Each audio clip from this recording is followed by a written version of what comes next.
जयेश भैया, आप हमेशा हनुमान चालीसा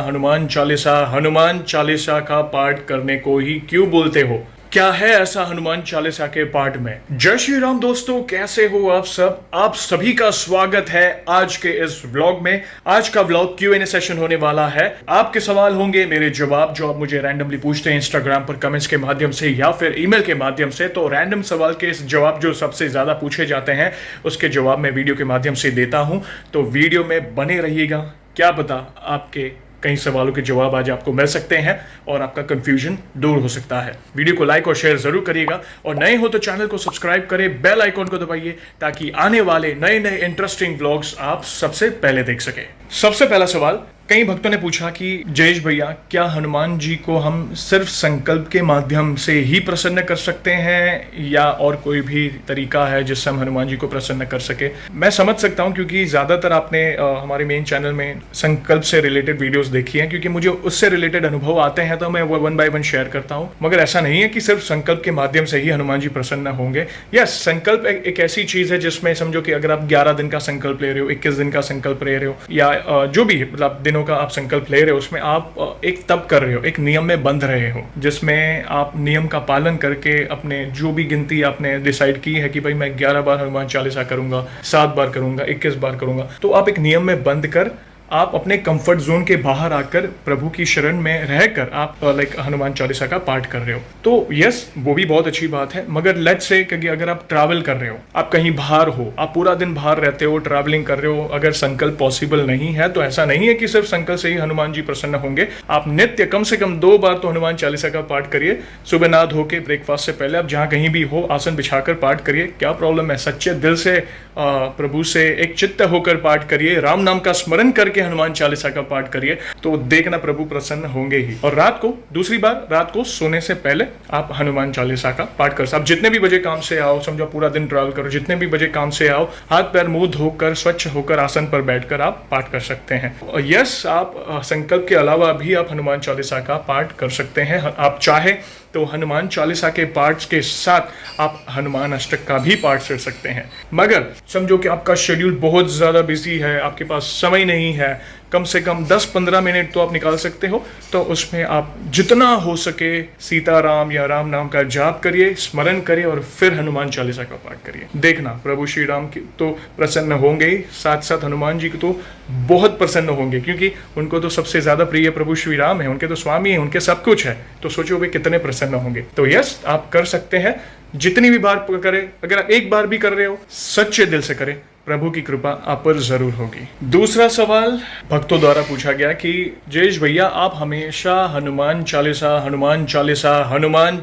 का पाठ करने को ही क्यों बोलते हो? क्या है ऐसा हनुमान चालीसा के पाठ में? मात्र 40 चौपाइयां तो है, वही नॉर्मल पाठ जैसा ही है, सामान्य से पाठ है जो बाकी सब पाठ है वैसे ही, तो आप हमेशा हनुमान चालीसा का पाठ करने ही क्यों कहते हो? उसके उत्तर में मैं यही कहूंगा, हर मर्ज की एक ही दवा हनुमान चालीसा। हनुमान जी को कलयुग के देव कहा गया है। वे सशरीरस पूरे ब्रह्मांड में विचरण कर रहे हैं, वे अपने भक्तों की रक्षा कर रहे हैं, साधु संतों सज्जनों की रक्षा कर रहे हैं। और हनुमान चालीसा अगर आप ध्यान से समझे, देखो हम पढ़ते हैं, पढ़कर वो रटते हैं और उठ जाते हैं। क्या कभी आपने हनुमान चालीसा के पाठ के मीनिंग यानी उसके अर्थ को समझने की कोशिश की है? अगर नहीं पता है तो आप हमारी मेन चैनल सीक्रेट मिस्ट्रीज में जाकर हनुमान चालीसा से जुड़े पंक्ति बाय पंक्ति अर्थ भी दिए हुए हैं, आप समझिए। हर मर्ज की इसलिए मैं कहता हूँ दवा है, क्योंकि हर चीज का सोल्यूशन अगर आप ध्यान से पढ़ोगे ना, आपके सवालों के जवाब आपको मिल जाएंगे। और हाँ, चलो हनुमान चालीसा के मीनिंग के बारे में तो चलो वो एक सब्जेक्ट है।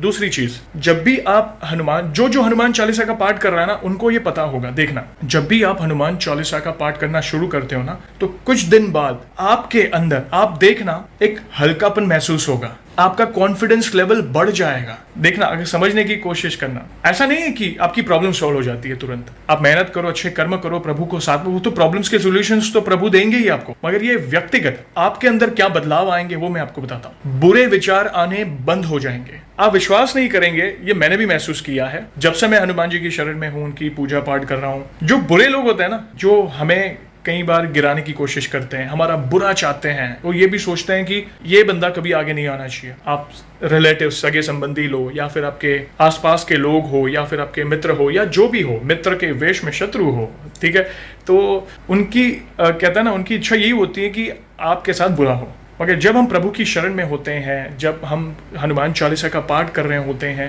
तब प्रभु हमें एक ऐसा रक्षा कवच प्रदान करते हैं जिससे ये बुरे लोग हैं ना, पता नहीं ये मेरे साथ ही हुआ है या सबके सब, मेरे साथ तो ऐसा हुआ है कि ऑटोमेटिकली आपसे दूर हो जाएंगे। पता नहीं वो आपसे आंख नहीं मिला पाएंगे, ऑटोमेटिकली एक डिस्टेंस मेंटेन करने लगेंगे, आपकी लाइफ से वे दूरी हो जाएंगे। इसका क्या मतलब है कि प्रभु कोई नेगेटिविटी आप पर हावी नहीं होने देंगे। तो ये है शक्ति हनुमान चालीसा के पाठ की, हनुमान जी की भक्ति की। इसलिए मैं कहता हूं ना कि हनुमान चालीसा का नित्य पाठ करो। देखो, ना से रोग हरे सब पीरा, भूत पिशाच निकट नहीं आवे, बल बुद्धि विद्या देहु मोही।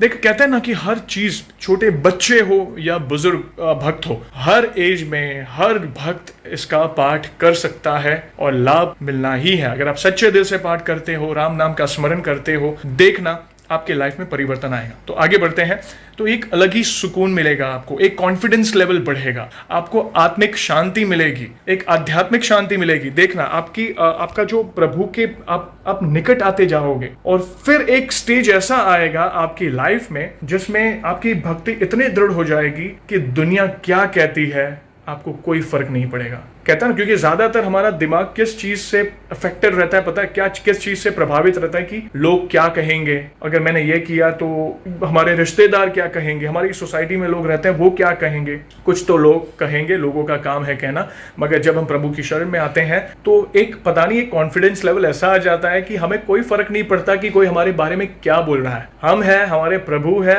बस वही हमें मार्ग दिखाएंगे और जो भी हो रहा है उनकी आज्ञा से हो रहा है। तो ये सारे चेंजेस आपके लाइफ में आने शुरू हो जाएंगे। फिर आप नोटिस करना कि आप, कई लोगों की प्रॉब्लम होती है, उनको गंदे विचार आते हैं, या कोई भी चीज हो तो उसमें वो गलत नजरिए से ही हर एक इंसान को देखता है, तो बुरे विचार आने बंद हो जाते हैं, आपका चरित्र पवित्र होना शुरू हो जाएगा। जब आप ये चीज से आप नित्य अगर ये चीज की हैबिट बना लोगे ना, तो आपके जीवन में ये सारे पॉजिटिव चेंजेस आने शुरू हो जाएंगे।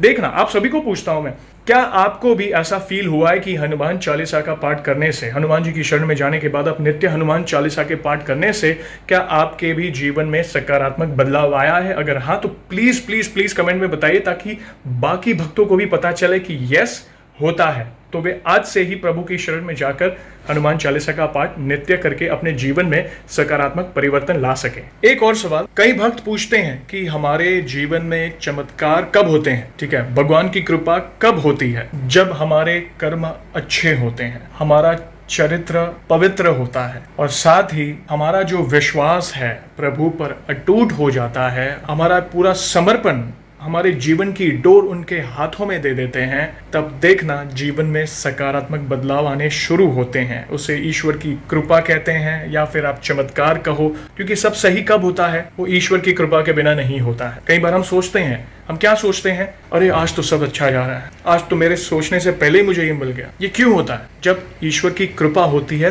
तभी ये होता है, जब ईश्वर हमसे राजी होते हैं तभी ये होता है। तो अपने चरित्र को पवित्र रखिए, अच्छे कर्म करने का संकल्प ले।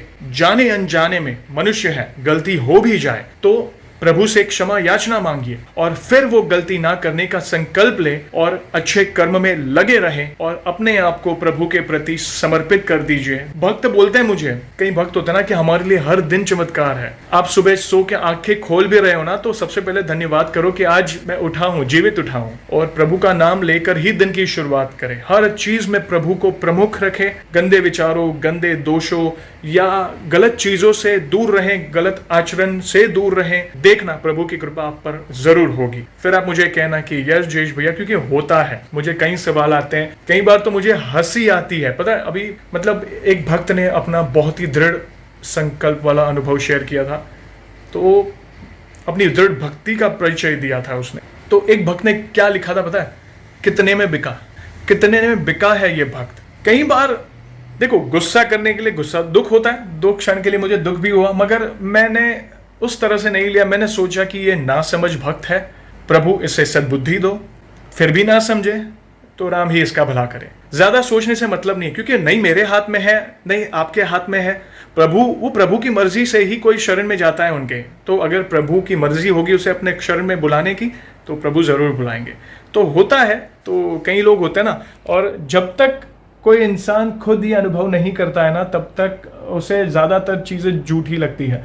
तो प्लीज़ अगर आपने अनुभव अब तक नहीं किया है तो आप विश्वास रखिए, मगर किसी को झूठा ना कहें, क्योंकि कई बार होता है ना, अगर सोचो कि कई बार आपके जीवन में कोई बदलाव आया है, ईश्वर की कृपा हुई है, चमत्कार हुआ है, और जब आप उस अनुभव को आप लोगों तक पहुंचा रहे हो कि नहीं मेरे जीवन में ऐसा हुआ है, यस प्रभु ने मुझे दर्शन दिए हैं, प्रभु की मर्जी से ही हुआ है सब कुछ, असंभव को संभव किया है प्रभु ने, और कोई कहे अरे ये तो झूठ बोल रहा है, ये तो अब बनी बनावटी लाइक कहता ना बनी बनाई स्टोरीज शेयर कर रहा है, तो कैसा लगेगा आपको? तो प्लीज़ किसी पे ऐसे कमेंट ना करें। मैं समझ सकता हूं सोशल मीडिया पे गलत चीज़ें भी होती हैं, मगर हर इंसान गलत नहीं होता, ठीक है? तो इस बात को समझिएगा, क्योंकि देखो प्रभु को हम एक बात करता हूँ, हम कई बार देखो हम आईने के सामने खड़े रहते हैं, ठीक है, किसी को इम्प्रेस करने के लिए, आज मैं अच्छा दिखूंगा,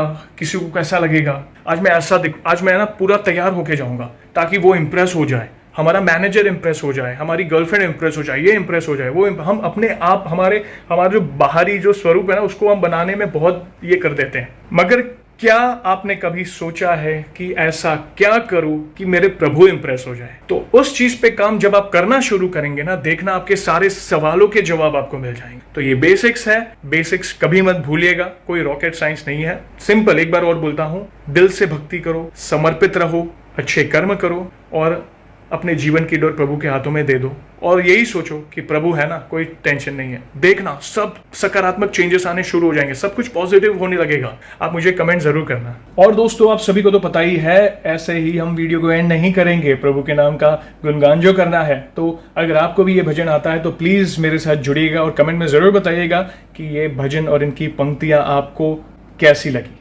ठीक है, तो शुरू करते हैं। सियावर रामचंद्र की जय, पवन सुत हनुमान की जय।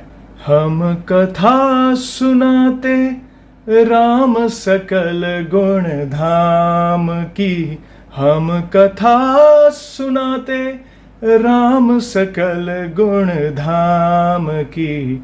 ये रामायण है पुण्य कथा श्री राम की, ये रामायण है पुण्य कथा श्री राम की। जम्बू द्वीपे भारत खंडे आर्यावर्ते भारत वर्षे एक नगरी है विख्यात अयोध्या नाम की। यही जन्म भूमि है परम पूज्य श्री राम की। हम कथा सुनाते राम सकल गुण धाम की। ये रामायण है पुण्य कथा श्री राम की, ये रामायण है पुण्य कथा श्री राम की।